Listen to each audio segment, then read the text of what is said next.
Welcome to EJH British Cars. Well, it's kind of an overcast, cool, dreary day, so it wasn't really much of a day to do dreary body work. So I thought I'd play with the oil cooler a little bit. So part of my plan is to mount an oil cooler behind the radiator, and I needed a way to try to attach it when there's nothing really there other than the radiator. So I think I figured it out. So I'll go and show you. Here's the radiator in the TR2. Here's the oil cooler. So the plan is to mount it behind above, because the fan is actually quite a ways down, so there's enough room to mount it up here. So I want to mount it basically there.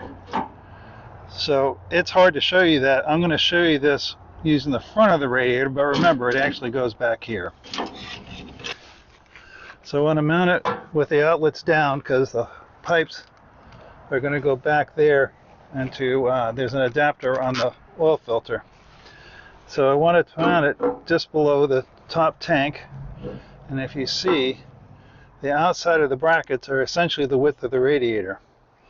So my plan is this: two pieces for each mount. So this is the blank for the mount. What I want to do is bend these tabs in, and they should fit in there like that. And of course we'll need to drill them, and that'll be like this, and that should put this at the back edge here. And then this first dash line, if you can see that, we'll bend this 90 like that, and then the second dash line, I'm going to fold this back probably like 160 degrees or so, so it's got a tight hook, and that should fit behind there to hold it like that. Then once that's done, these are the universal mounts they send you with the oil cooler. So this is the whole pattern for the end of the cooler. What I'm going to do is I'll put a 90 in that, and that'll bring it up like this. And then you see where this brace is, we'll have to put about a 45-degree twist in it and then catch it in whatever hole makes the most sense. Probably something up, well, probably about that one there, because this will have a 90 on it.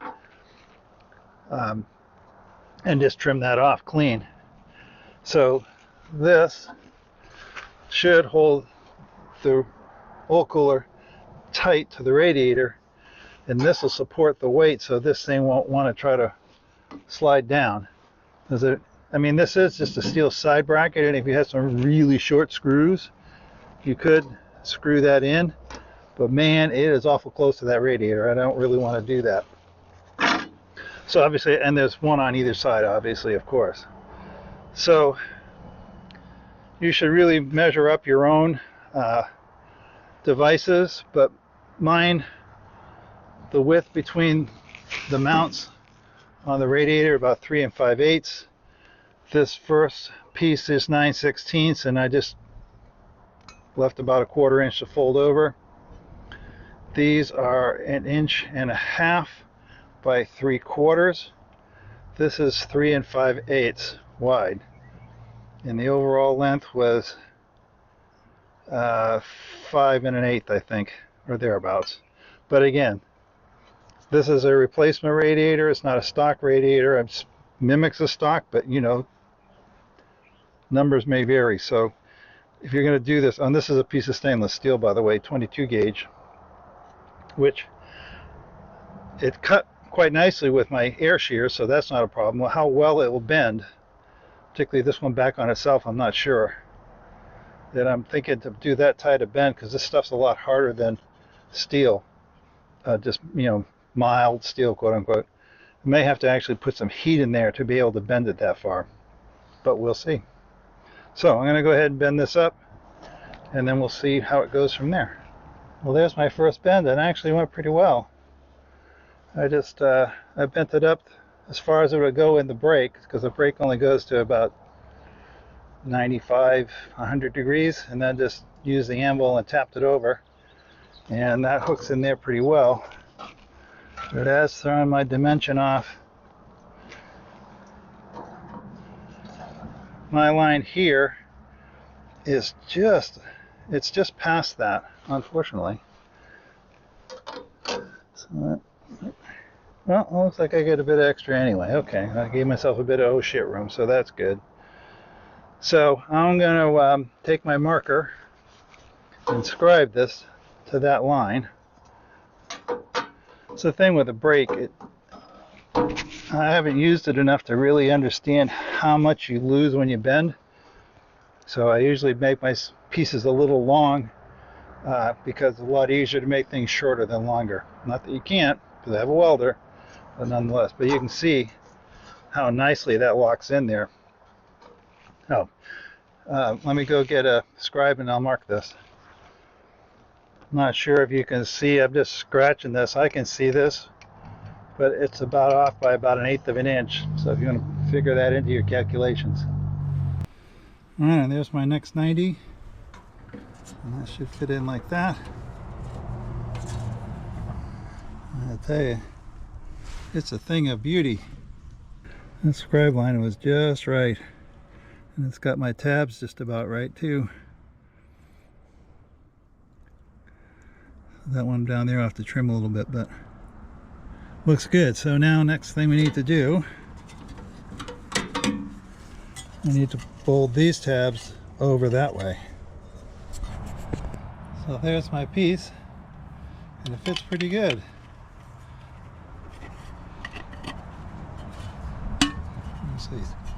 Hear it snap in there.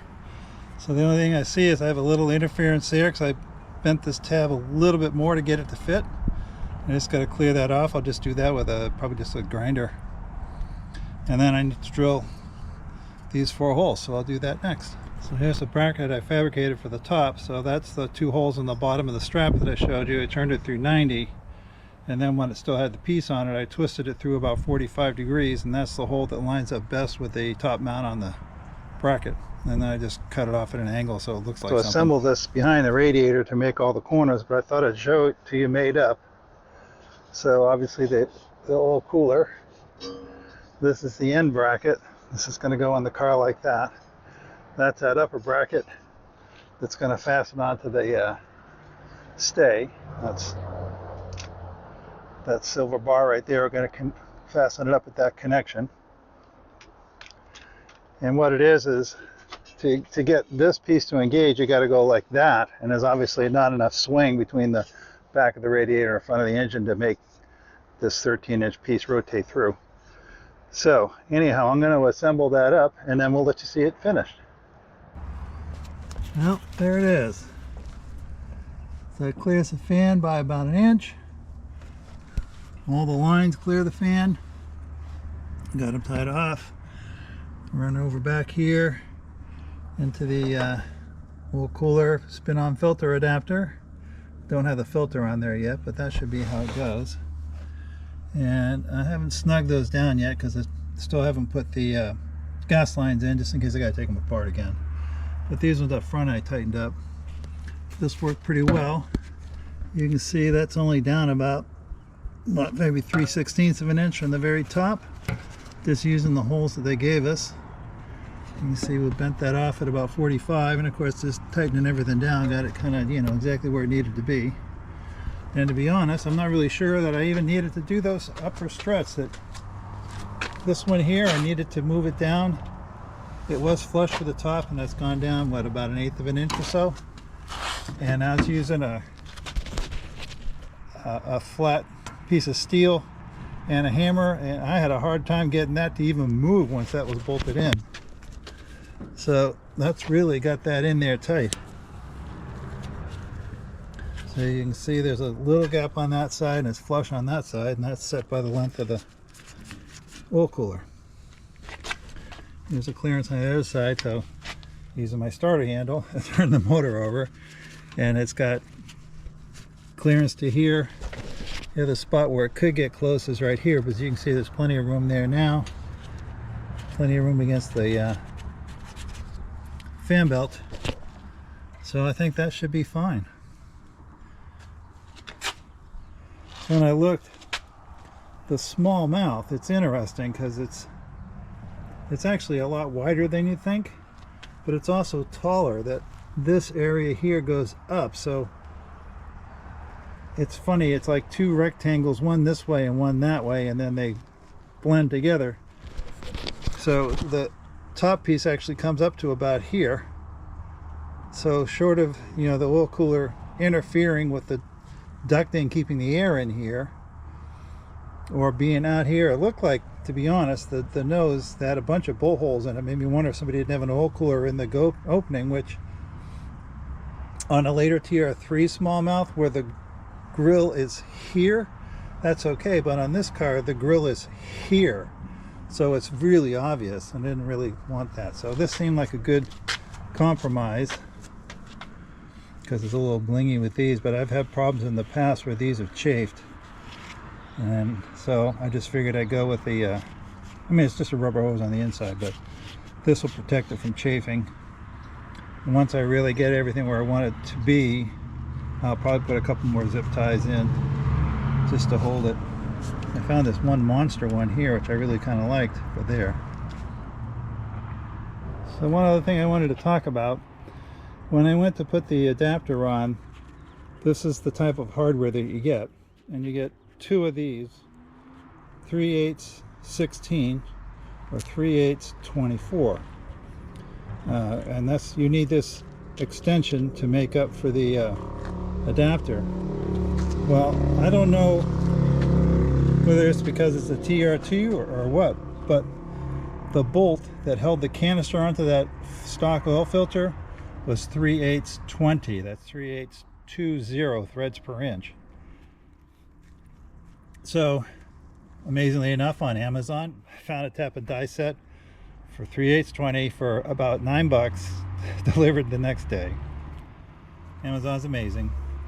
So I wound up making, I still used this big piece of the adapter, this piece, but I made a different one of these, and I made it a little bit longer because it seemed to need to be. So what I did is I actually used that from the brake clutch pedal, there's a rod through there that has a pair of 3/8 24 bolts that hold the pivots for the clutch, and mine was really rusty, so I put a new one in. But I used the adapter of these that came with the oil kit that was 3/8 24. I used that rod, I turned it down, which got rid of all the old grunge, and cut it off. The threads only went in about 1 inch on each side, which I think is a way to keep the bolts tight without tightening down against the clutch pedals. Anyway, needless to say, and drilled it, and then tapped the other end for 3/8 20, and I made a piece of 3/8 20 thread out of a piece of solid rod with the die, put it together, and then I drilled a hole through the new adapter, like through this section here and through the rod, and then I put a roll pin in it so it can't back its way out, and then use that, and that worked just fine. So this also took the really thin oil filter gasket, so I don't think it's a Purolator, I think it's the Tenna whatever it is, can't think of the name, but I think because it's so old it's a different thread, which may, I don't know if that would be a Wentworth thread or not. I really don't know, other than to tell you that what was in there didn't work. But with the lathe it was a pretty easy fit, and to be honest, if you wanted, you could just take a piece of tubing and thread it both ends and then pin it and everything else, because I liked having a bit more chunk, that I had something at least as thick as, because it's just round, it's not hex. But I mean, even without a lathe you could make it work, though with the lathe made it way easier, and I used a piece of what was going to be scrap and just turned it down. And I kind of like the idea that the original part from here went back into the car somewhere else, because, you know, I'm goofy. My sister hit me on the head with a baseball bat when I was a kid, and I've never been the same, or so they say. Anyway, so I just wanted to talk about that for a minute. The rest of the spin-on filter was just like the book says. No big deal. I do, when I put these things in final time, I put some Loctite in them, and that way there, because when you undo the oil filter, it's trying to undo that. So putting a bit of Loctite on there means this typically won't loosen up on you. So, as you can see, we're slowly putting stuff together. It's kind of handy having this starter crank. It looks like in a few more days we're supposed to have some really nice weather, and I'm hoping to put my tent up again and I can paint the last of the sheet metal, which would be the bonnet and the front valance. And then I just got to go and color sand everything. Not that that's nothing, but at least it'll be a change from painting. Different kind of sanding. So I hope you enjoyed all that. Don't forget to like, subscribe, comment, and share, and we will see you next time.